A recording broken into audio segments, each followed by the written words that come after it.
A $33 billion mega merger announced in the past 24 hours, bringing together three of the star companies within the IHC group: Multiply, 2.0, and Gita. Mariam Almheiri is the group CEO of 2.0. She joins me now to discuss the mega merger. Mariam, Excellency, great to see you this morning. Just talk us through the rationale. Why now? Why put these three entities together? Good morning. Good morning, Manos. Thank you so much for having me. It is a very exciting moment for us here at 2.0. We've reached a milestone moment on our growth journey, and we're very excited because this is a moment that we have committed to make sure that we become a publicly listed company within our 2 years of being formed. And we also had a commitment to reach 100 billion dirhams in total asset value as well. So with that in mind, we really used these last weeks to kind of streamline and focus on our structure, scale and grow our assets, and really focusing on two, I like to call them power engines of growth, and that's energy and consumer. Just to explain to our listeners further why energy and consumer, you look at the global energy demand, and it's projected to grow by more than 20% by 2050. And if you just think about, you've got the grids that need to be upgraded, you've got data centers coming online to really drive the AI economies. And then you've got, on the consumer side, it's projected that 1 billion new consumers will be coming into the middle class by 2030. That means you're adding another $2.4 trillion of annual consumption. So when you see these mega trends, they're really the ones that are going to be shaping the next decade. So as we were going IPO, and we were also eyeing, of course, some of the energy assets and some of these IHC companies, we got an offer to do this transaction. And looking at how they fit, how Multiply and Rida actually fit into those two verticals, we saw that these streamline really well. We're able to do all our commitments and create basically one of the largest listed companies on the Abu Dhabi Stock Exchange. Well, look, one of the big personal ambitions of yours, and I know you said this publicly, was, Manos, I want to IPO 2.0. So my question to you is, are you disappointed that you don't get your own IPO moment in the sun? Did it take much convincing? Let's just square that away. No, you see, Manos, as CEO, you have to think of all the different options of going to market. Of course, the first people I think about are our shareholders. How do I create the best value for them? And, 2.0 is on a growth spurt. So I'm thinking already of the next level of growth. And so for us, this merge, this transaction of three flagship portfolio companies that really bringing them together, complement each other on strengths, synergies, really for me was the best option to move forward with. So no, I'm not disappointed. Well, let's just break it down, because you talk about mega trends, but you're going to have a mega balance sheet. So the question that comes straight through to my mind is, for the marketplace, where are you going to grow that balance sheet to? What's the ambition in 5 years, if we took a timeline? And have you already identified some new investment targets in terms of returns?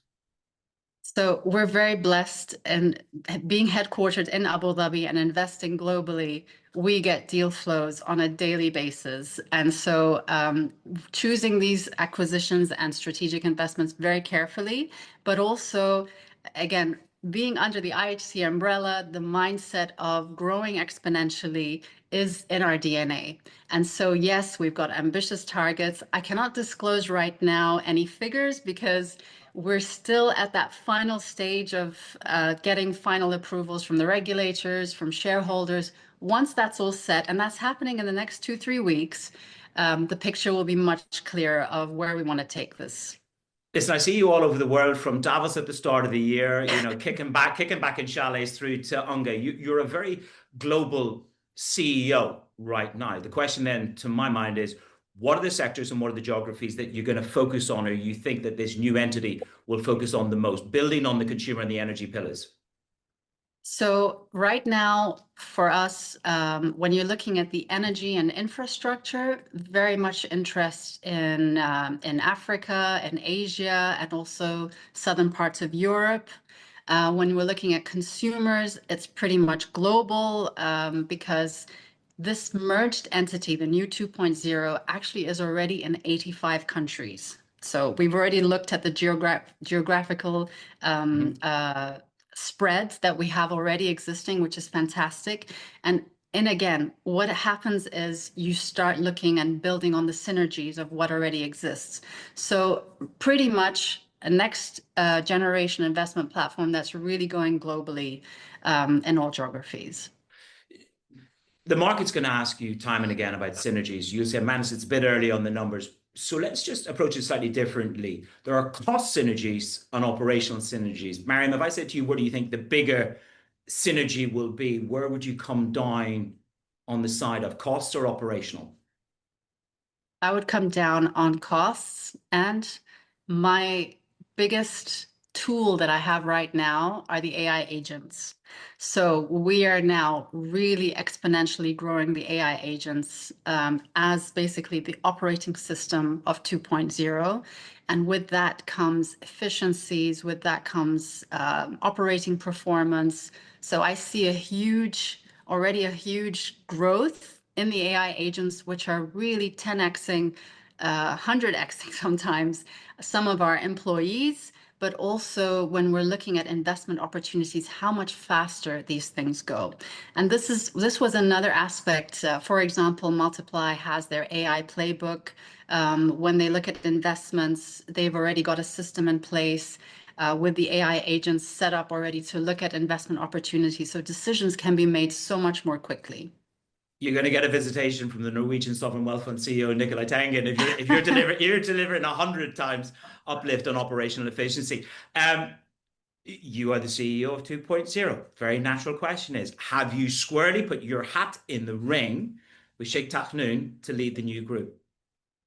Manos, again, this comes, I think, in the next 2-3 weeks. We'll be able to see this new governance framework. As you know, it's a process. We need to finish the approvals from the shareholders, the regulators, and with that will be announcement of the new board members, and of course the leadership role as well. And of course, I'm hoping to get a good leadership position.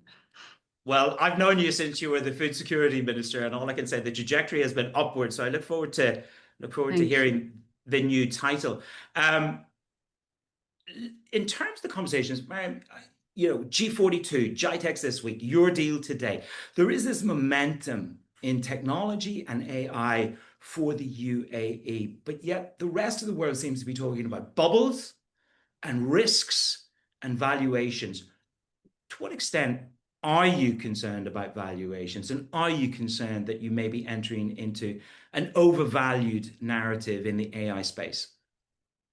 Manos, we've learned in the UAE, first of all, we're very blessed with the leadership that we have. We look at challenges as opportunities. We've been on a consistent trajectory. I mean, if you look at the UAE's economy, if you look at Abu Dhabi becoming the global investment hub, the capital of capitals, we've been so blessed with this trajectory, with the wise leadership's directions and foresight. If you look at how we've become a magnet to attract talent, to attract investors, companies, family offices, I really feel very, very optimistic about everything we're doing here. Everything is aligning. When you look at the government wants to become an AI-driven government by 2027. You've got G42's investments. You've got us helping in the space of the infrastructure. You've got MGX as well, doing a lot of great acquisitions in that space. So the great thing is we work together and we all Mm. know what each other is doing to help build an ecosystem. And I think when you put all those components together, you really have, this is UAE's power. Listen, we'll square off with this. We see the Twitter post of Sheikh Tahnoon and Jay-Z in a room with multiple media moguls. Are you going to learn more about media? Can we expect you to be more active, if I can use that word, in media? You're smiling. Maybe Yes. that's a new road for a new vertical Of for you. course, of course. We have to. And Manos, this is also the reason why I'm now online with you today. I need to ensure that the market understands who we are as 2.0, where we're going, how we've created this investment powerhouse, again, being future-proof and future-ready for the AI era that we're entering. And at the same time, just ensuring that I also thank the shareholders that have been with us on this journey, and also get new, hopefully, the new potential shareholders excited about investing in 2.0. Mariam Almheiri, thank you so much for joining us at the National. Thank you. Thank you, Manos, for having me. Thank you.